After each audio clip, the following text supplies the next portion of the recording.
নোয়াখালীর হাতিয়ায় মেঘনা নদীতে ৩৯ জন যাত্রী নিয়ে একটি ট্রলার ডুবে গেছে।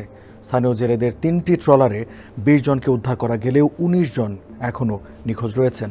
৩১ মে শনিবার বিকেল ৩টার দিকে ভাসানচর থেকে নোয়াখালীর উদ্দেশ্যে যাওয়ার পথে ট্রলারটি দুর্ঘটনার কবলে পড়ে। দর্শক, এসব নিয়ে এখনকার টিভিএস নিউজ আপডেটস, সাথে আছে আমি রঞ্জু ইফতেখার। প্রত্যক্ষদর্শীরা জানান, ঝোড়ো আবহাওয়া ও নদীতে উঁচু ঢেউয়ের কারণে ডুবোচরের সঙ্গে ধাক্কা লেগে ট্রলারটি ডুবে যায়। স্থানীয় জেলেরা দ্রুত উদ্ধার কাজে অংশ নেন। হাতিয়ার চানন্দি ইউনিয়নের স্থানীয় ৩টি বোটের সহায়তায় ২০ জন যাত্রীকে জীবিত উদ্ধার করা সম্ভব হয়েছে। তবে এখনও ১৯ জন যাত্রী নিখোঁজ রয়েছেন।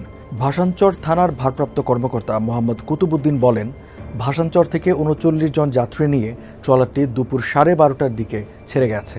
তীরের কাছাকাছি গিয়ে দুর্ঘটনার কবলে পড়ে। উদ্ধার অভিযান চলছে। পরে বিস্তারিত জানানো হবে।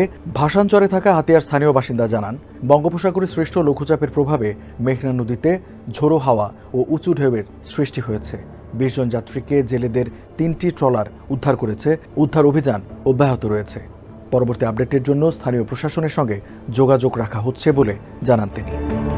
হাতিয়া থানার ওসি খোরশেদ আলম জানান, নিখোঁজদের খোঁজে নৌবাহিনী উদ্ধার অভিযান শুরু করেছে। দর্শক, এই ছিল এখনকার টিভিএস নিউজ আপডেটস। আর সংবাদের বিশ্লেষণ জানতে টিভিএস এর সাথেই থাকুন।